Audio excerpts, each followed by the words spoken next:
Good morning, सुप्रभात। कैसे हैं आप सभी? चलिए, भगवान की दुआ से सभी कोई अच्छे होंगे, स्वस्थ होंगे, सुरक्षित होंगे। आज लेक्चर 7 लेकर के हम आपके सामने उपस्थित हुए हैं। सबसे पहले हर रोज़ की तरह उन बच्चों के नाम जिन्होंने होमवर्क बना करके मेरे व्हाट्सएप पर भेजा था। और एक बात मैं और महत्वपूर्ण बात बता दूं आप लोगों को कि आज जस्ट ये नाम के बाद मैं टेस्ट के बारे में बताऊंगा। टेस्ट कब होगा, कैसे होगा। एक टेस्ट मैंने कल बताया था, कल के वीडियो में, कि मैं इसी वीक में एक टेस्ट लूँगा। उसी की सारी सूचना मैं इस नाम लेने के बाद लूँगा। चलिए ध्यान से सुनेंगे आप लोग। सबसे पहले होमवर्क भेजने वालों के नाम 10 सेक्शन डी से। 10 सेक्शन डी से मिस्टर आदित्य कुमार, साक्षी कुमारी, लक्ष्मी, खुशी, कुमकुम, आशीष, रमेश और शिल्पी। 10 सी से ललन, सृष्टि, रोहित, आयुष, साक्षी, विशाल, ज्योति, क्रिस, रिम्मी, सागर, पीयूष, मनीषा, नंदनी, कोमल और मोनिका।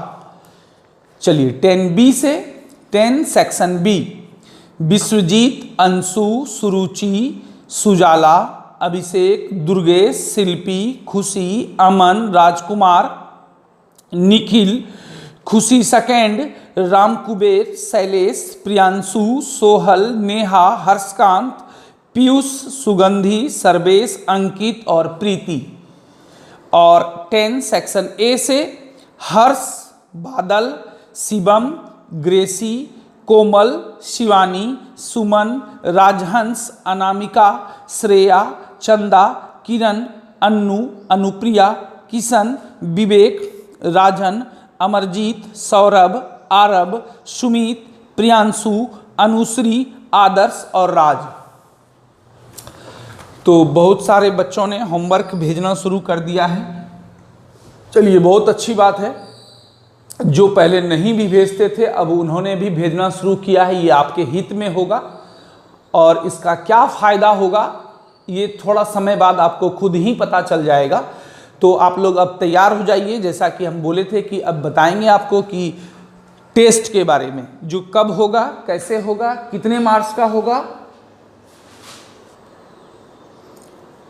आपका जो टेस्ट होगा, फर्स्ट ऑनलाइन टेस्ट, ये 50 मार्क्स का होगा। कितने नंबर का होगा? 50 अंकों का होगा। शनिवार 15 मई 2021 को होगा। सुबह 8 बजे होगा। कितने बजे होगा? 8 बजे होगा। कैसे होगा वो बताएंगे। सब पहले सुन लीजिए सिलेबस में क्या क्या है। ऑब्जेक्टिव टाइप हम देंगे क्वेश्चन में 5 ऑब्जेक्टिव टाइप देंगे, एक एक नंबर का 5 नंबर हुआ। शॉर्ट टाइप 3 देंगे, 5 नंबर का 15 हुआ। और लॉन्ग टाइप भी 3 देंगे, 10 नंबर का। तो 10 गुना 3 30 हुआ। 30 15 45 5 50। कुल कितने अंकों के होंगे? 50 अंकों के। क्या क्या होगा सिलेबस में, क्या क्या रहेगा? 3.1 3.2 दोनों चैप्टर विथ एग्जाम्पल्स, प्लस प्रतिस्थापन विधि, विलोपन विधि, वज्रगुणन और आलेख। ये चारों विधि जो मैंने इधर जब से क्लास ऑनलाइन शुरू हुआ है मैंने पढ़ाया है। जिन बच्चों का छूट गया है वो वीडियो को दोबारा जाके पढ़ सकते हैं, वो डिलीट नहीं है, मौजूद है। आप यदि नहीं भी पढ़े हैं, आपके पास समय भी है। टेस्ट 15 तारीख को होने वाला है, शनिवार को सुबह 8 बजे। आपके पास पर्याप्त समय है, आप पढ़ सकते हैं, है ना। और यदि रेगुलर पढ़ रहे हैं तब तो खैर कोई बात नहीं है। तो क्या क्या होगा? 3.1 3.2 दोनों चैप्टर विथ एग्जाम्पल, मतलब उदाहरण सहित, एक्सरसाइज भी और एग्जाम्पल भी। और दूसरा प्रतिस्थापन विधि, विलोपन विधि, वज्रगुणन, आलेख, ये चारों विधि अलग से।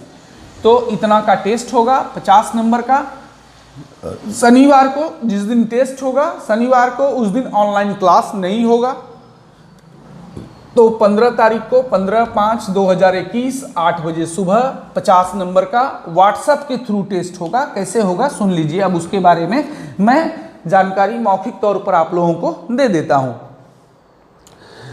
तो व्हाट्सएप के थ्रू आपको पक्का 8 बजे आपके मोबाइल पर क्वेश्चन चला जाएगा, है ना। और आपको उस क्वेश्चन को सॉल्व करके 1 घंटे में 9 बजे तक लास्ट आपको मेरे व्हाट्सएप पर वापस करना है। जिनका आंसर शीट 9 बजे तक हमें नहीं प्राप्त होगा वो फिर रिसीव नहीं हो पाएगा, वो चेक नहीं होगा, वो एक्सेप्ट नहीं होगा, है ना। तो वो आपकी जिम्मेवारी है कि 1 घंटे में आपको ज़्यादा क्वेश्चन नहीं है, 3 शॉर्ट टाइप 3 लॉन्ग टाइप बस, और 5 ऑब्जेक्टिव। तो 1 घंटा पर्याप्त है। 1 घंटे में आपको बना करके मेरे व्हाट्सएप पर वापस करना है। 8 बजे आपके क्वेश्चन पहुंच जाएगा और 9 बजे तक आपको वापस करना है। और एक चीज, क्वेश्चन उन्हीं को पहुंचेगा जिन्होंने अपना व्हाट्सएप नंबर मुझे दिया है और मैंने उसको ब्रॉडकास्ट ग्रुप में ऐड किया है। यदि आपको रोज का रोज मैसेज जा रहा है मेरा, इसका मतलब है कि आपका सब कुछ ठीक ठाक है, आपको क्वेश्चन पहुंच जाएगा। जिनको मैसेज नहीं जा रहा है, इसका मतलब है कि आपका व्हाट्सएप मैंने अपने ब्रॉडकास्ट में ऐड नहीं किया है या फिर आपने उस नंबर को सेव नहीं किया है। तो ये दोनों चीज होगा तभी आपको क्वेश्चन पहुंचेगा। पहला, मैंने आपके नंबर को अपने व्हाट्सएप ग्रुप में, ब्रॉडकास्ट ग्रुप में ऐड किया है, और दूसरा कि आपने सेव किया है उस नंबर को, तभी वो क्वेश्चन आप तक, मतलब यदि रोज का रोज मैसेज आपको जा रहा है, मेरे द्वारा भेजा गया, तो क्वेश्चन भी जाएगा।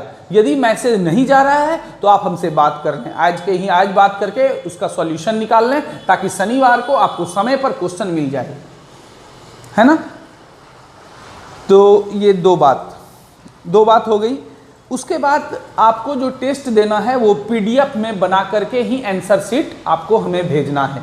मैं क्वेश्चन आपको भेजूंगा, आप उसको बना करके पीडीएफ फॉर्म में ला के, जैसे कि आप भेजते हैं हमको होमवर्क, पीडीएफ फॉर्म में ही भेजेंगे। यदि आपको पीडीएफ बनाने में कोई असुविधा हो तो हमसे बात कर लें, या यूट्यूब में बहुत सारा वीडियो रहता है पीडीएफ क्रिएट करने के लिए, आप उससे भी हेल्प ले सकते हैं या आप हमसे हेल्प ले सकते हैं। लेकिन हाँ, पीडीएफ में ही भेजना है। और क्या करना है, पहले पेज के ऊपर, ये इंपॉर्टेंट बात है, जो आप टेस्ट देंगे तो सबसे पहले पेज के सबसे ऊपर अपना नाम, ये महत्वपूर्ण बात है, नहीं तो फिर दिक्कत हो जाएगा। बहुत सारे बच्चे होमवर्क, इसका कॉपी उसमें मिल जाएगा, उसका कॉपी उसमें, नाम, क्लास तो सबका 10th ही होगा, लेकिन लिखना है सेक्शन, आप किस सेक्शन में पढ़ते हैं, ABCD 4 सेक्शन है। किसी एक में मान लीजिए जो इंस्टीट्यूट के नहीं है, बाहरी स्टूडेंट है, वो सेक्शन के जगह NS लिख देंगे, न्यू स्टूडेंट, समझ जाएंगे कि वो आउट ऑफ इंस्टीट्यूट है। और रोल नंबर,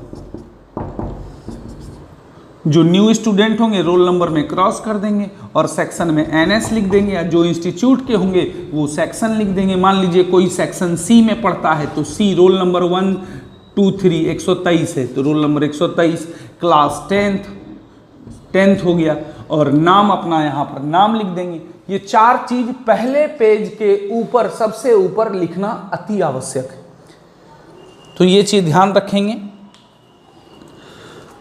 उसके बाद हर पेज में नंबरिंग जरूर देंगे। मान लीजिए आपका आंसर शीट 6 पेज में तैयार हुआ तो हर पेज में नंबरिंग जरूर लिख देंगे। पहला पेज में 1, दूसरा पेज में 2, तीसरा पेज में 3, चौथा पेज में 4, ताकि हम चेक कर पाए उसको, है ना। ये चीज़ भी ध्यान रखेंगे। हो गया, मैंने लिख लिया है ताकि कोई चीज़ छूट ना जाए, फिर दिक्कत हो जाएगा, इसलिए आप लोग ध्यान से सुन लें। उसके बाद एक और आखिरी सूचना कि कोई आउट ऑफ इंस्टीट्यूट का भी कोई स्टूडेंट है तो वो टेस्ट देना चाहता है तो वो हमसे पहले संपर्क कर ले, ताकि हम उसको अपने व्हाट्सएप ब्रॉडकास्ट लिस्ट में ऐड कर सकें, ताकि वो टेस्ट दे पाए। उसको समय पर क्वेश्चन मिलेगा, नहीं तो क्वेश्चन ही नहीं मिलेगा। तो टेस्ट कैसे होगा, प्योरली व्हाट्सएप के थ्रू होगा और आपको 1 घंटे में बना के भेजना है। एक बात और महत्वपूर्ण बात बता देते हैं कि देखिए, टेस्ट जो होगा, यदि आप 1 घंटे में इस 6 क्वेश्चन में, ऑब्जेक्टिव तो खैर तुरंत 2 मिनट में बना लीजिएगा, इस 6 क्वेश्चन में मान लीजिए कोई 5 ही बना पाए, तो ऐसा नहीं कि आप 6 बनाने के चक्कर में आप 1 घंटा पार कर दीजिएगा, तो फिर सारा मेहनत आपका बेकार हो जाएगा, वो एक्सेप्ट नहीं हो पाएगा। यहाँ आप 1 घंटा पुरने से 2 मिनट पहले ही जितना बना पाए, कोई 4 बना पाएगा, कोई 5 बना पाएगा, कोई 6 में 6 बना देगा, तीनों शॉर्ट तीनों लॉन्ग, तो आप जितना बना पाएँ एकदम 9 बजे तक आपको हमको फ़ोटो खींच करके आपको भेज देना है। और सबसे महत्वपूर्ण एक और बात, ईमानदारी से टेस्ट दें। है ना, बड़े भाई या बड़ी बहन या मम्मी पापा का हेल्प ना लें, ये आपके लिए अच्छा होगा, है ना। नहीं तो आप किसी से हेल्प लेके बना लेते हैं, हम बड़ाई लूटने से क्या फ़ायदा है। तो इसमें जितना आपने पढ़ा है पिछले कुछ दिनों में, जब से ऑनलाइन क्लास स्टार्ट हुआ है, केवल उतना का ही टेस्ट है। अभी आपके पास समय भी है, आज मात्र 11 तारीख है, 15 तारीख तक आप चाहें तो बहुत अच्छे से रिवीजन कर सकते हैं। रिवीजन करते रहें, बहुत ज़्यादा नहीं है, 2 चैप्टर विथ एग्जाम्पल और 4 ये, ठीक है। तो आप लोग समझ चुके हैं कि टेस्ट कैसे होगा, क्या होगा। अब हम लोग आज की पढ़ाई स्टार्ट करते हैं। जो चीज़ आपको लिखना है कॉपी पर शॉर्टकट में लिख सकते हैं, कितने नंबर का होगा, क्या होगा, कैसे होगा। चलिए अब हम लोग आज की पढ़ाई स्टार्ट करते हैं। एक्सरसाइज 3.2 कल 2 नंबर और 3 नंबर हुआ था। चलिए 1 और 4, 5, 6 ये कुछ सवाल बच गया है इसमें, उसको देखते हैं। आज 1 नंबर से ही स्टार्ट कर लेते हैं। 1 नंबर, निम्न रेखी, अब बुक अपने सामने रखें, ज़्यादा बेटर रहेगा, आपको समझने में आएगा। निम्न समस्याओं में रैखिक समीकरण के युग्म बनाइए और उन्हें ग्राफीय विधि से हल ज्ञात कीजिए। चलिए ग्राफीय विधि से बनाना है, मतलब ये कन्फर्म हो गया कि आपको ग्राफ कॉपी पर बनाना है। देखिए एक बात और, टेस्ट में जो ग्राफ वाला सवाल होगा आपको ग्राफ कॉपी पर ही बना के उसको भेजना है। उसका नंबरिंग लास्ट में दे दीजिएगा, लेकिन उसको ग्राफ कॉपी पर ही बनाना है। ऐसा नहीं कि ग्राफ वाला चीज रूलिंग पे भेज दिए तब वो चेक ही नहीं होगा। तो इन सारी बातों का ध्यान रखना है। चलिए तो 1 नंबर, निम्न समस्याओं को क्या करना है, समीकरण युग्म बनाइए, मतलब समीकरण का जोड़ा बनाना है, युग्म ने जोड़ा, और किस विधि से हल करना है, ग्राफीय विधि से हल करना है। चलिए आलेख विधि से क्या करना है, इसको हल करना है। सवाल क्या है, कक्षा 10 के 10 विद्यार्थियों ने एक गणित की पहली प्रतियोगिता में भाग लिया। पढ़िएगा, कक्षा 10 के कितने विद्यार्थी हैं, 10 विद्यार्थी हैं, मतलब टोटल 10 स्टूडेंट हैं क्लास 10th में, और किसमें भाग लिया, एक पहली प्रतियोगिता में भाग लिया। यदि लड़कियों की संख्या लड़कों की संख्या से 4 अधिक हो तो प्रतियोगिता में भाग लिए लड़कों और लड़कियों की संख्या ज्ञात करना है। चलिए देखिए, हम बोले थे कि जितना भी 2 चर वाला रैखिक समीकरण युग्म का चैप्टर आएगा, इसमें 2 टर्म जरूर रहेगा। कहीं रहता था बैट बॉल, कहीं रहता था सेब अंगूर, है ना, कहीं रहता था आफ्ताब उसकी पुत्री। यहाँ भी 2 टर्म है, लड़का और लड़की, तो 2 टर्म है। तो क्या करना है, लड़कों और लड़कियों की संख्या ज्ञात करना है। तो मान लेंगे, सबसे पहला का माना लड़कों की संख्या x और लड़कियों की संख्या y। माना लड़कों की संख्या बराबर है x। एक बात और, ये ग्राफ में बोला जा रहा है बनाने के लिए, तो हम लोग को जगह बचा के इधर क्या करना होगा, मान के चलना होगा कि इधर रूलिंग है, इधर ग्राफ है। आपके पास रूलिंग कॉपी है, ग्राफ वाली कॉपी, एक बार रूलिंग रहता है, रूलिंग का काम ये सब कीजिएगा और ग्राफ वाला काम इधर कीजिएगा। चलिए तो माना लड़कों की संख्या x एवं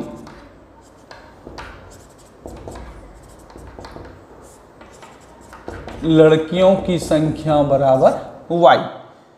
ठीक है, मान लिए लड़कों की संख्या x है और लड़कियों की संख्या y है।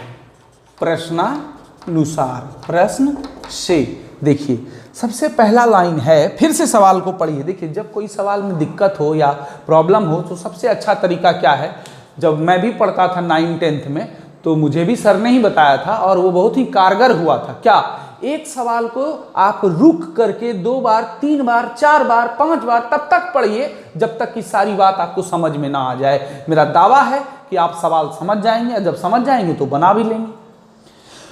तो क्या है, कक्षा 10 के 10 विद्यार्थियों ने, पहला लाइन क्या कहता है कि कक्षा 10 में टोटल 10 विद्यार्थी है। इसका मतलब लड़का और लड़की मिला करके 10 है।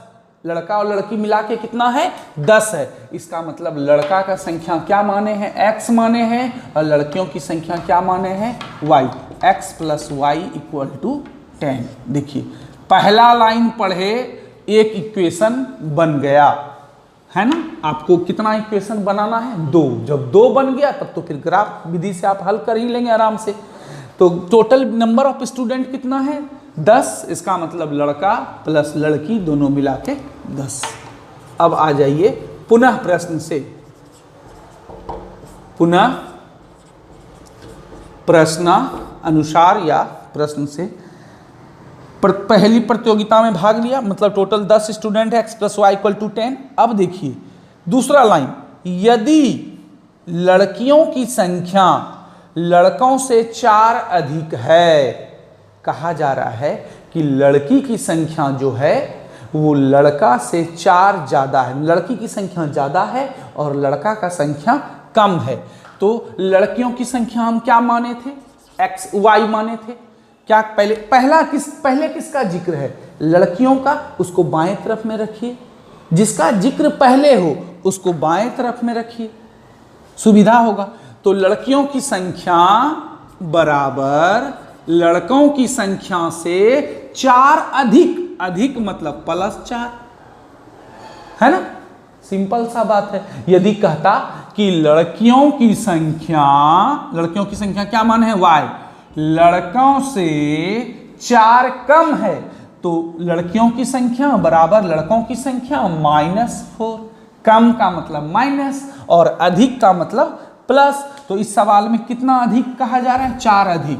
तो क्या हो गया, लड़कियों की संख्या, देखिए बस ध्यान रखिए, जिसका सेंटेंस में जिक्र पहले हो रहा है उसको पहले रखिए।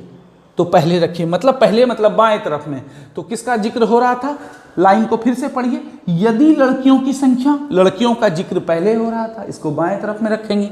लड़कियों की संख्या बराबर क्या कर रहा है, लड़कों से, लड़का का संख्या क्या माने हैं, x से 4 अधिक, तो x × 4, है ना। यदि ऐसा रहता, कहता कि लड़कियों की संख्या लड़कों का 2 गुना है, गुना कह देता, तो लड़कियों की संख्या बराबर लड़की की संख्या × 2, 4 गुना कह देता, × 4। मतलब सवाल में जो कहा जाए वही करना है, ठीक है। तो आज के सवाल के अनुसार हम लोग क्या कर दिए, y बराबर x + 4। क्या करते हैं, चर को एक तरफ, अचर को एक तरफ, +x है, इसको इधर ले आइए, कितना हो गया -x। अब पहले से कौन यहाँ मौजूद है, +y, उसको लिख दिए, अब बराबर 4। चलिए 2 इक्वेशन आपके सामने हैं। क्या कह रहा था, सबसे पहला लाइन, निम्न समस्याओं में रैखिक समीकरण के युग्म बनाइए। तो रैखिक समीकरण का युग्म, युग्म माने जोड़ा, 2 समीकरण कह रहा था बनाने, बना लिए। अब क्या कह रहा है कि उनको ग्राफीय विधि से हल कीजिए, मतलब 2 समीकरण आपके पास मौजूद है, अब इसको ग्राफ से हल करना है। तो कौन सा बड़ा बात है, आप पूरा ग्राफ पढ़े हैं। और जहां देखिए 3.1 और इस सवाल में क्या फर्क है, बस इतना सा समझ लीजिए, ये जरूरी चीज है। वहां पर केवल क्या कर रहा था, ग्राफीय रूप में व्यक्त कीजिए, मतलब x y का मान निकालने के लिए हल करें का कोई बात नहीं था। लेकिन यहां पर हल करें मतलब लड़कों और लड़कियों की संख्या भी ज्ञात करना है, x और y।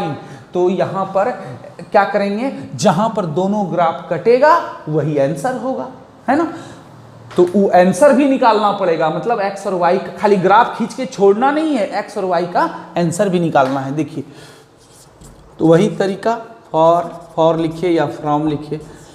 फॉर इक्वेशन फर्स्ट, समीकरण 1 के लिए पहले मान सारणी बनाएंगे, है ना।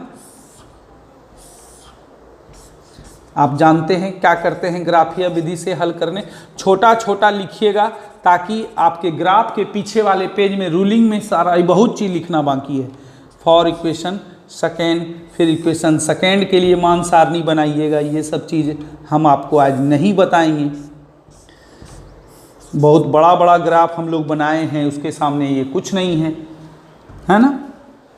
शॉर्ट जल्दीबाजी में हम चलिए थोड़ा सा बता देते हैं। जैसे x का कोई भी मान अपने मन से रखेंगे, 3 रखे तो y का मान निकलेगा 7, 4 रखेंगे y का मान निकलेगा 6। आप करके देख लीजिएगा, ये डायरेक्ट मौखिक कर सकते हैं तो वो भी डायरेक्ट भी लिख सकते हैं।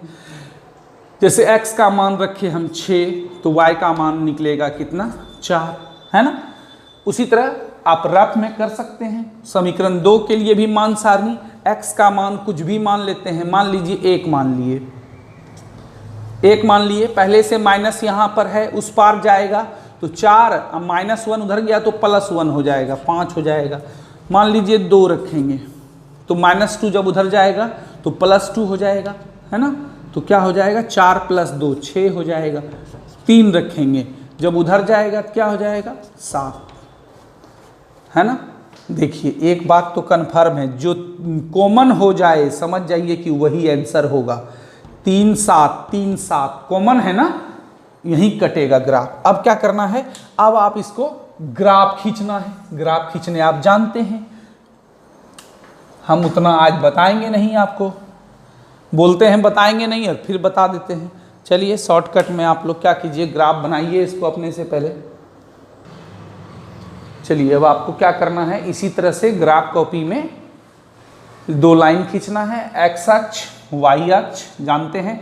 चूंकि माइनस वाले का ज़रूरत नहीं है इसलिए माइनस वाला दोनों छोटा छोटा रखे, इधर भी छोटा और इधर भी छोटा। जिसका ज़रूरत है उसको बड़ा रखे, आप भी ऐसा कर सकते हैं अपने ग्राफ कॉपी में, है ना। चलिए अब सबसे पहले वाले का मान सारणी का 3 7, x का मान 3 और y का मान 7 कहाँ मिलेगा सोचिए। देखिए आपको इस तरह डॉट डॉट नहीं खींचना है, हम ऐसे खींच रहे हैं फिर मिटा देंगे। ग्राफ कॉपी में तो लाइन रहता ही है इसलिए दिक्कत नहीं होगा। क्या हो गया, 3 7। उसके बाद दूसरा क्या है, 4 6, 4 x का मान 4 y का मान 6 कहाँ पर मिलेगा, ये इधर से जाएगा, ये और थोड़ा ऊपर, है ना। 4 6 और उसके बाद क्या है, 6 4, x का मान 6 और y का मान 4। ग्राफ कॉपी में बिल्कुल आसान होता है, 6 4 तीनों को मिला देंगे। यदि ये तीनों एक लाइन में आ जाता है, इसका बहुत बच्चे क्या किए थे पिछले बार होमवर्क में 2 ही बिंदु ले लिए थे, ऐसा नहीं करना है। टेस्ट में भी यदि आप 2 बिंदु ही लेंगे तो मार्क्स कट जाएगा, 3 बिंदु लेना है कम से कम, क्योंकि 2 बिंदु तो कहीं भी लीजिएगा तो सीधा ही होगा। 3 बिंदु लीजिएगा यदि और कुछ गलत हो गया तो पकड़ में आ जाएगा कि टेढ़ा हो जाएगा। 2 बिंदु तो कहीं भी मिलाइएगा तो वो तो सीधा लाइन ही बनेगा, और 3 बिंदु में क्या होगा, यदि कुछ आपका गलत है मान सारणी निकालने में तो वो पकड़ में आ जाएगा कि यदि एक लाइन में नहीं मिल रहा है मतलब आपका गलत है।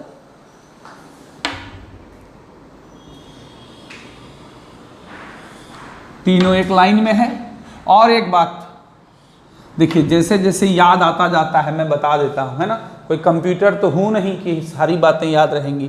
तो बहुत बच्चे ग्राफ को क्या किए थे, ये जो ग्राफ खींचे थे इसको ग्राफ कॉपी के बाहर भी लेते गए थे। ऐसा कदापि नहीं करना है, ग्राफ के अंदर ही रखना है। ग्राफ के कहाँ रखना है, अंदर। आप जितना बढ़ा सकते हैं, देखिए बिंदु तो यहीं तक हुआ, कोई बच्चा यहीं तक छोड़ देगा वो भी सही है, और भी आप चाहें तो बढ़ा सकते हैं, लेकिन ध्यान रखिएगा ग्राफ कॉपी से बाहर नहीं ले जाना है। अब पैमाना वगैरह भी लिख दिए हैं, एक बड़ा घर बराबर एक को एक माने हैं, है ना। अब देखिए समीकरण का नाम लिख देंगे जहां पर जगह खाली मिलेगा, x + y = 10। अब ये इसका काम हो गया, अब इसका काम करना है। 1 5, x का मान 1 y का मान 5, एक बिंदु हो गया, है ना। 1 5, दूसरा 2 6, x का मान 2 y का मान 6 कहाँ मिलेगा, इधर से 2 गया, 2 6, 2 बिंदु हो गया। और अंतिम में 3 7, x का मान 3 y का मान 7। ये तो खैर इसमें भी आया था इसलिए दोबारा नहीं लिखना है, ये तो लिखा जा चुका है। देखिए 3 बिंदु हो गया, है ना। तो तीनों को मिला देंगे, 1 2 3, तीनों एक लाइन में है, इसका मतलब बिल्कुल सही है हमारा। यदि तीनों लाइन में नहीं आए स्केल से मिलाने पर समझ जाइएगा कि गलत है कुछ।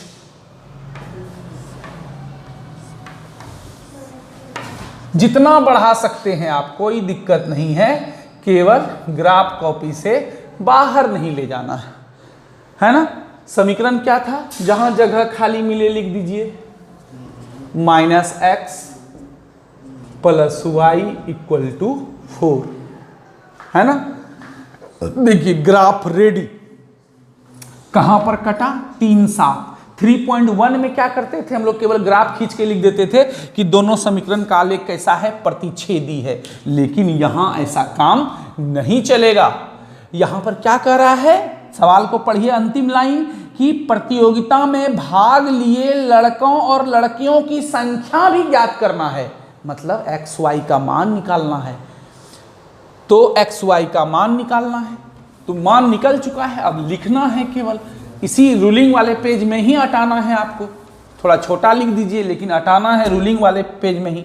देखिए अब क्या लिखेंगे हम? इसके नीचे लिखेंगे। नीचे चूंकि आपको देखने में दिक्कत होगा इसलिए मैं ऊपर लिखता हूं, आप कंटिन्यू लिखेंगे। चूंकि दोनों समीकरण का आलेख, इस टाइप का सवाल जब भी आएगा लॉन्ग टाइप में आएगा, याद रखिएगा। मैं भी आपको जब दूंगा टेस्ट में इस तरह का सवाल तो लॉन्ग टाइप में ही दूंगा। चूंकि दोनों समीकरण का आलेख परस्पर कहां पर कट रहा है? एक दूसरे को काट रहा है 3 7 पर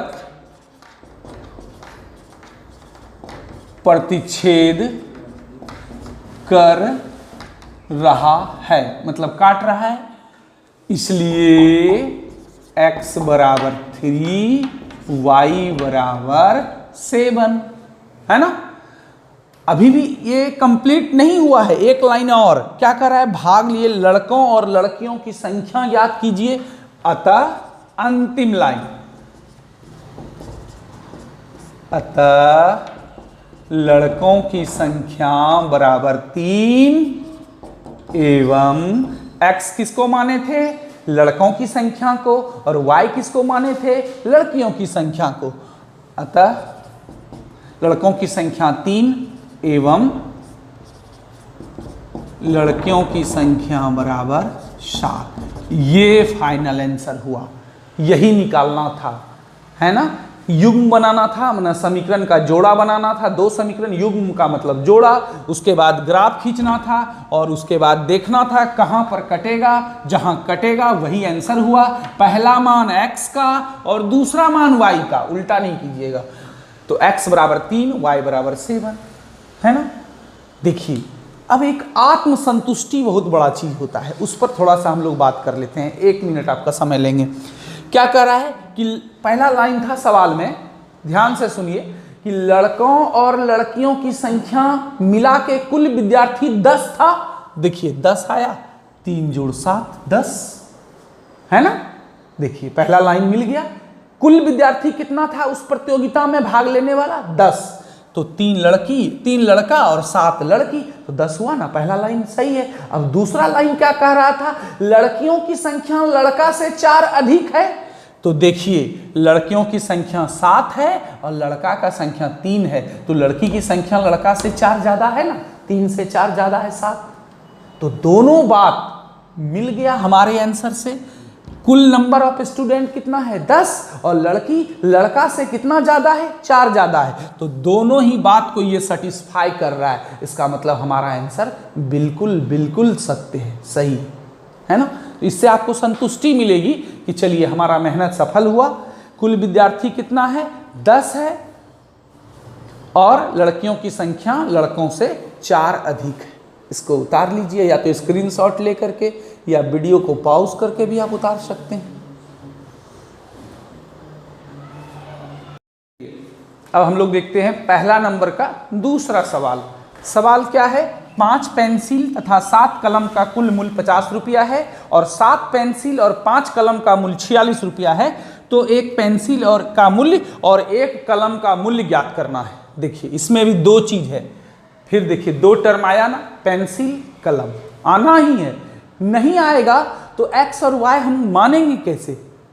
किसको x मानेंगे, किसको y? ये कोई मैटर नहीं है, हम किसी को भी मान सकते हैं, लेकिन 2 टर्म रहना जरूरी है। इसके पहले वाले सवाल में भी था लड़का लड़की।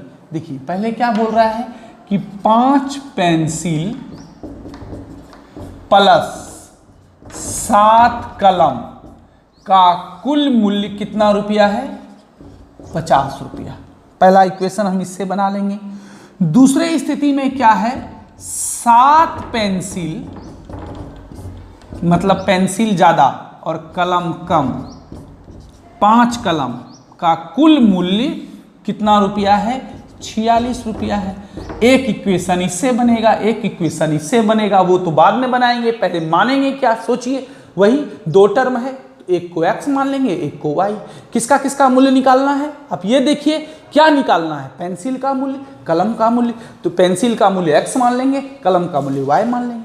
जहां पर हमको निकालना रहेगा कि 1 केजी सेब का मूल्य, 1 केजी अंगूर का मूल्य ज्ञात कीजिए, वहां मान लेंगे, माना 1 केजी सेब का मूल्य, जब भी मानेंगे एक का ही मानेंगे, 1 केजी सेब का मूल्य, 1 केजी अंगूर का मूल्य, है ना, 1 पेंसिल का मूल्य, जब भी मानिएगा एक, याद रखिएगा। इन्हें की माना कि 2 पेंसिल का मूल्य x, वो फिर दिक्कत हो जाएगा आपको। तो माना 1 पेंसिल का मूल्य कितना? x रुपया मान लिए, और 1 कलम का मूल्य कितना मान लिए? y रुपया मान लिए। अब देखिए पहला वाला 5 पेंसिल, 1 पेंसिल का दाम जब x है तो 5 पेंसिल का क्या हो जाएगा?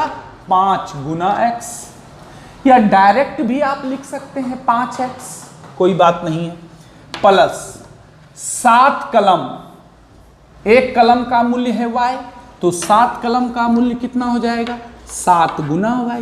नहीं हो जाएगा, आप अपने ऊपर ले लीजिए, कोई भी मैथ का दिक्कत आए ना अपने ऊपर ले लीजिए। आप गए कलम खरीदने, दुकानदार से पूछे भाई 1 कलम का मूल्य बताओ, उसने बोला 5 रुपया, तो 7 कलम आपको खरीदना है तो कुल कितना रुपया आपको देना होगा? आप सोच लीजिए, 7 गुना 5, दोनों को गुना कीजिएगा, मतलब number of pen equal to उसका जो कॉस्ट है, एक पेन का जो कॉस्ट है, एक पेन का दाम है 5, आपको लेना है 7, तो 7 गुना 5, 35 रुपया खर्च होगा आपका। बस उसी तरह यहाँ पर 1 कलम का मूल्य है y और लेना है कितना? 7 कलम, तो 7 गुना y। अब दोनों मिला के 5 पेंसिल और 7 कलम का मूल्य मिला के कितना रुपया खर्च होगा? 50 रुपया, तो बराबर 50, है ना। इससे एक इक्वेशन बन जाएगा, 5x प्लस 7y बराबर 50, इक्वेशन नंबर फर्स्ट। पुनः प्रश्न से चलिए अब दूसरे स्थिति में देखिए, 5 पेंसिल नहीं 7 पेंसिल। पहले स्थिति में 5 पेंसिल था तो 5 से गुना किए थे x को, पेंसिल के मूल्य को, लेकिन इस स्थिति में 7 पेंसिल है तो 7 गुना 1 पेंसिल का दाम कितना है? x। चलिए कलम कितना? 5, 1 कलम का दाम कितना है? y, तो कितना? अब बराबर कुल खर्च कितना? 46। 7 इंटू एक्स 7x, 5 गुना y 5y बराबर 46। चलिए आपके सामने 2 इक्वेशन तैयार है, और जैसा कि सबसे ऊपर में लिखा गया है कि इसको क्या करना है? ग्राफीय विधि से हल करना है, मतलब ग्राफ खींचना है। अब आपको करना होगा, मान सारणी बनाइएगा, जैसे अभी हम बनाए इसके पहले वाले सवाल में, है ना, या पहले भी बनाए हैं 3.1 में, उसके पहले एक्स्ट्रा सवाल में। तो पहले क्या करेंगे? मान सारणी बनाएंगे, फ्रॉम लिखिए या फॉर लिखिए, कोई मैटर नहीं है। मान सारणी बना लीजिएगा, कम से कम 3 वैल्यू लीजिएगा, 2 वैल्यू नहीं लीजिएगा। 2 वैल्यू में पता नहीं चलेगा कि गलत बना या सही बना, और 3 वैल्यू में जहां इक्वेशन टेढ़ा बने समझ में आ जाएगा कि मेरा गलत बना।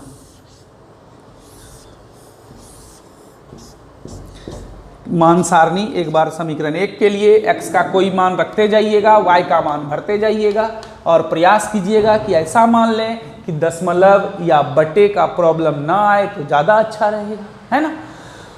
चुन चुन के सोच सोच के रखिएगा। उसी तरह समीकरण 2 के लिए ग्राफ खींचिएगा, जहां पर कटेगा वही आंसर होगा, है ना। दोनों ग्राफ खींच लीजिएगा, हर हाल में प्रतिच्छेदी ही आएगा। तो मान लीजिए सपोज दैट कटा 3, 5 पर, कहाँ कटेगा हमको नहीं मालूम है, हम इसे बता रहे हैं। 3, 5 पर दोनों ग्राफ आकर के कट गया, है ना। ग्राफ खींचने के बाद पता चलेगा कहाँ कटा।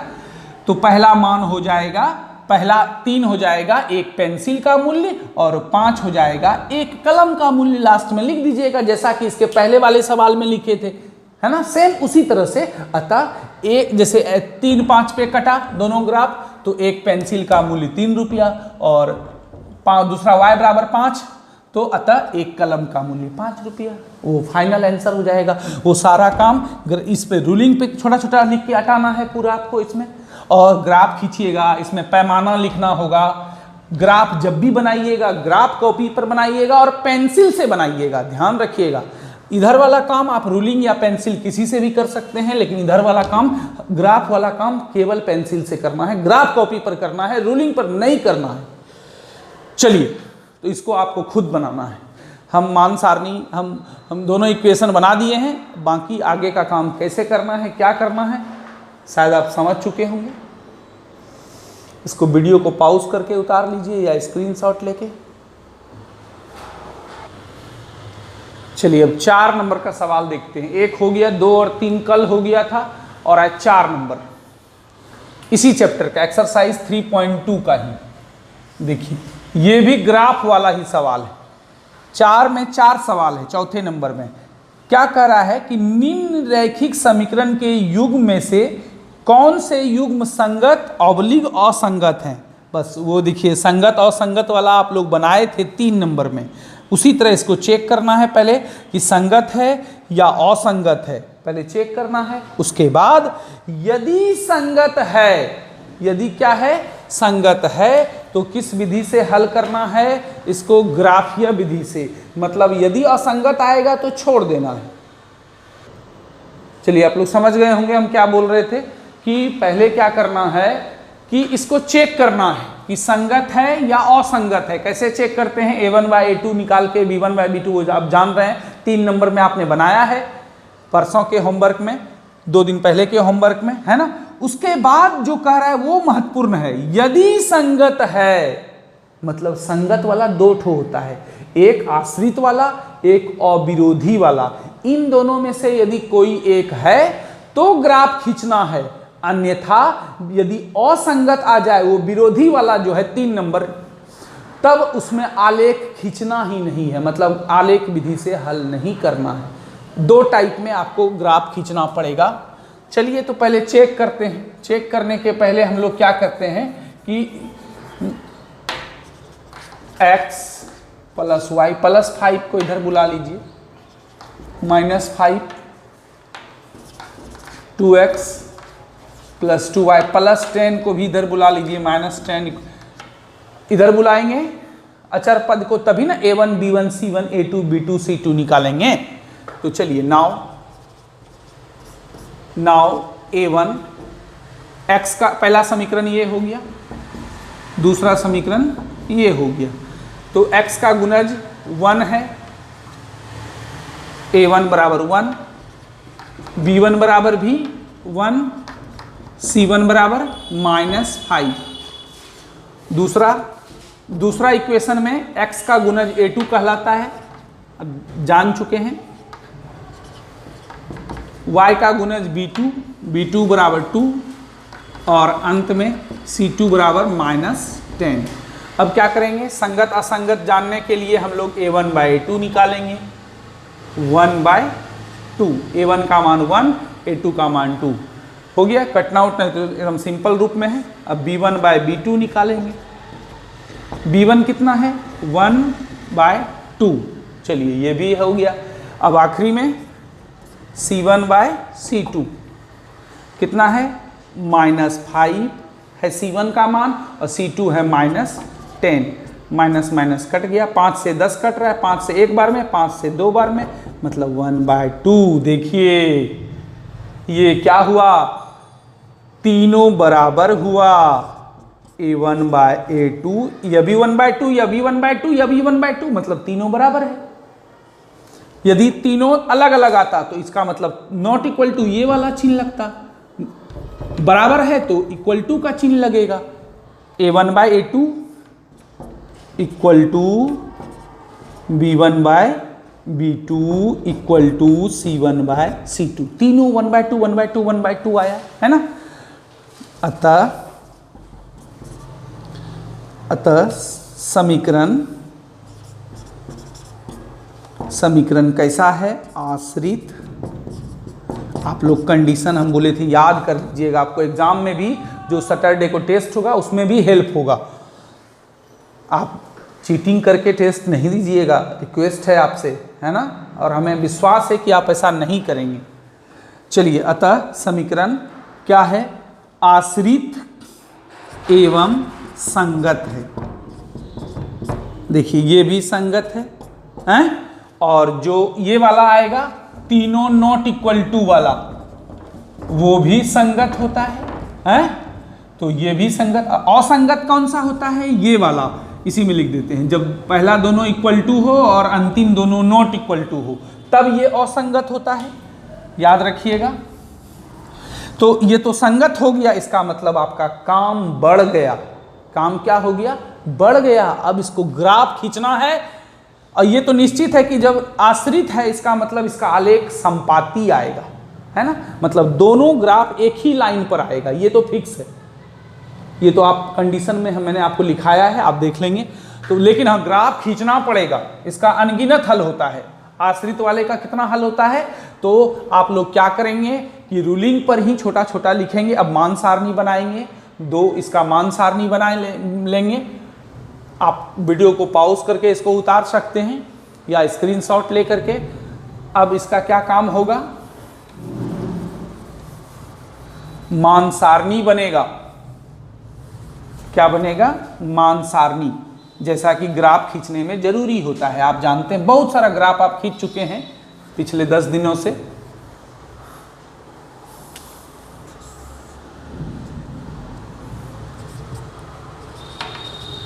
फ्रॉम इक्वेशन फर्स्ट मान सारणी बनाना पड़ेगा। ये चैप्टर लगभग ग्राफ पर ही आधारित है। उसी तरह फ्रॉम इक्वेशन सेकेंड इसका भी मान सारणी बनाएगा, दूसरे समीकरण का। उसी तरह जैसे अभी बताए थे, चाहे इसमें रखिए चाहे इसमें रखिए, आंसर वही आएगा। जैसे x का कोई भी मान रखे, हम 1 रखे तो y का मान 4 आएगा, है? आप इसमें भी रखिएगा तो वही आएगा, दोनों वही चीज़ है, केवल 5 को इधर ले आए हैं, उससे कोई फर्क नहीं पड़ता है। 2 रखेंगे 3 आएगा, 3 रखेंगे 2 आएगा।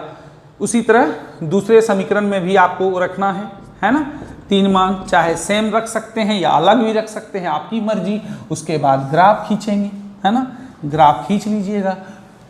जो फॉर्मेलिटी है वो तो करना पड़ेगा, क्योंकि ये संगत वाले में आ गया, इसीलिए ये सब काम करना पड़ रहा है। उसके बाद यहाँ पैमाना लिखिएगा, ग्राफ खींचिएगा, जैसा भी ग्राफ, हर हाल में ग्राफ इसका कैसा होगा, चूंकि आश्रित है। कंडीशन में आप देखिएगा, जो भी आश्रित होता है उसका आलेख संपाती होता है। तो भाषा क्या लिखिएगा यहाँ पर? अतः नहीं, चूंकि लिखिए, चूंकि दोनों समीकरण का आलेख संपाती है, संपाती आएगा, अतः इसके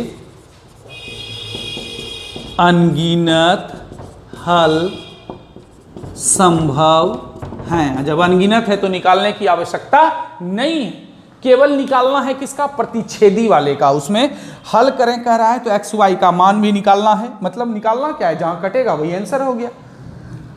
दोनों जहां कटेगा, पहला मान एक्स का, दूसरा मान वाई का, और जो असंगत आएगा उसमें तो कुछ नहीं करना है, केवल जांच करके छोड़ देना है। तो इतना काम आपको करना है खुद से। मैं हिंट्स दे रहा हूं, जिन बच्चों ने ग्राफ पढ़ा होगा उनको कोई दिक्कत नहीं होगी। यदि ग्राफ में दिक्कत है तो ग्राफ वाला वीडियो फिर से देख लीजिए एक बार, कोई बात नहीं। चलिए, ये देखिए 4 का 2 नंबर सवाल है। इसमें भी वही चीज करना है, पहले आपको चेक करना है कि संगत है या असंगत है, और यदि संगत होगा तो ग्राफीय विधि से हल करना है, मतलब x और y का मान निकालना है, और यदि असंगत होगा तो वहीं छोड़ देना है। तो ठीक उसी तरह हम लोग क्या करेंगे, इसका जांच करेंगे। x माइनस वाई प्लस 8 इधर बुला लीजिए, -8 हो गया, जल्दी जल्दी बता देते हैं। प्लस 16 भी इधर आ गया, -16 हो जाएगा, है ना। इसको इक्वेशन फर्स्ट मान लेंगे, इक्वेशन सेकेंड मान लेंगे। नाउ a1 बराबर x का गुणज 1 b1 -1 c1 -8, है ना। उसके बाद A2 बराबर 3, B2 बराबर -3, C2 बराबर -16। A1 बाय A2 निकालिए 1/3, A1 का मान 1, A2 का मान 3 हो गया। B1 बाय B2 निकालिए -1 बाय -3, माइनस माइनस कट गया 1/3। देखिए ये दोनों बराबर आया 1/3 1/3 है ना, मतलब A1 बाय A2 और B1 बाय B2 दोनों बराबर आया। अब देखिए C1 बाय C2 निकालते हैं, देखते हैं ये भी बराबर आता है या नहीं। -8 बटे -16 कट गया, 8 का 8, 8 दूनी, अरे ये तो अलग आ गया। इसका मतलब ये दोनों बराबर है 1/3 1/3, लेकिन ये अलग है। आप क्या देखते हैं, चूंकि A1 by equal to B1 by B2 not equal to C1 by C2 है ना। देखिए मतलब ये अविरोधी वाला हो गया। कौन सा हो गया, अविरोधी वाला। अविरोधी को नहीं सॉरी विरोधी वाला हो गया, और विरोधी को संगत भी असंगत भी कहा जाता है। लिखेंगे अतः दिया गया समीकरण विरोधी एवं विरोधी को असंगत भी कहते हैं। बादल बहुत जोरों से गरज रहा है, चलिए मौसम ठंडा होगा। अतः दिया गया समीकरण विरोधी एवं क्या है, असंगत। और जब असंगत है तो इसका ग्राफ नहीं खींचना है। चलिए काम आसान हो गया आपके लिए। मतलब क्या कह रहा है कि यदि संगत हो तभी ग्राफीय विधि से हल कीजिए। मतलब ये असंगत हो गया तो यहीं पर काम खत्म, यही आंसर हो गया। तो ग्राफ का कोई काम ही नहीं करना है, क्योंकि कहा नहीं जा रहा है। यदि कहता असंगत वाले का भी ग्राफ खींचने तो इसका ग्राफ हम लोग खींचते, समांतर आता। क्योंकि आप देखिएगा विरोधी मतलब असंगत वाले का ग्राफ जब भी आता है समांतर आता है, रेल के पटरी की तरह। लेकिन कहा नहीं जा रहा है, कह रहा है कि यदि संगत है तभी ग्राफीय विधि से हल कीजिए, तो इसको यहीं छोड़ देंगे, है ना। इसी तरह आप तीसरा नंबर चेक करेंगे, संगत आ गया तो क्या करेंगे, ग्राफ खींचेंगे, असंगत आ गया छोड़ देंगे। 4 नंबर में भी वही करेंगे। चलिए अब हम बहुत बड़ा क्लास होने जा रहा है आज का, लग रहा है जैसा क्लास बहुत बड़ा हो जाएगा। चलिए तो होमवर्क जो आपको आज शाम 6 बजे तक भेजना है बना करके। मौसम ठंडा है, कहीं जाना नहीं है, सब कुछ बंद है, बढ़िया है, घर में पढ़ते रहना है, मज़ा आएगा। टेस्ट का भी तैयारी होगा, इसके अलावे भी आप टेस्ट की तैयारी कर सकते हैं किसी अदर बुक से, अच्छा रहेगा। क्योंकि देखिए हम अधिकांश प्रश्न किताब का तो प्रश्न देने वाले से नहीं है, उस टाइप का प्रश्न देंगे, लेकिन अंक बदला हुआ रहेगा। तो आपको केवल किताब पर डिपेंड नहीं रहना है ना। उस टाइप का प्रश्न रहेगा, लेकिन बुक से नहीं रहेगा। सवाल हम अपने मन से बना के देंगे। आप मेथड सीखिए, मैथ में बोर्ड एग्जाम में भी यही होता है, कंपटीशन में भी यही होता है। किताब का सवाल थोड़ी ना आएगा, मतलब है उस टाइप का आएगा। आपको प्रोसेस सीखना है और बना के भेजना है। लेकिन हाँ, ये दावा करेंगे, ये आपको हम विश्वास दिलाएंगे कि बहुत सिंपल सवाल देंगे, बहुत आसान सब सवाल देंगे हम एग्जाम में। चलिए तो होमवर्क आपको एक्सरसाइज 3.2 का 1 नंबर से लेके 4 नंबर तक बना करके भेजना है। 1 नंबर में 2 सवाल है, 2 नंबर में 3 सवाल है, 3 नंबर में 5 सवाल है, और 4 नंबर में 4 सवाल है। बस 5 4 9, 9 3 12 और 2 मात्र 14 सवाल बना करके आपको भेजना है। जो ग्राफ वाला है उसको ग्राफ पे बनाना है, जो रूलिंग है उसको रूलिंग पे बनाना है, ग्राफ पेंसिल से बनाना है अच्छे से। कल वाला नहीं भेजना है, आज फ्रेश 1 से लेके 4 तक बनाना है, और पीडीएफ में ही भेजना है। पीडीएफ रिगार्डिंग कोई प्रॉब्लम हो, इशू हो, हमसे बात कीजिए। कल मैंने डॉक स्कैनर का लिंक भी भेज दिया था ब्रॉडकास्ट में, और एक वीडियो भी भेज दिया था किसी और का, उसमें डॉक स्कैनर कैसे यूज किया जाता है, कैसे पीडीएफ बनाया जाता है, उस रिगार्डिंग भी जानकारी दी गई थी। आप उससे भी हेल्प ले सकते हैं। चलिए आज का क्लास हम यहीं पर समाप्त करते हैं। अच्छे से रहिए, अपना ध्यान रखिए, अपने मम्मी पापा बड़े छोटे सबका ध्यान रखिए। चलिए धन्यवाद।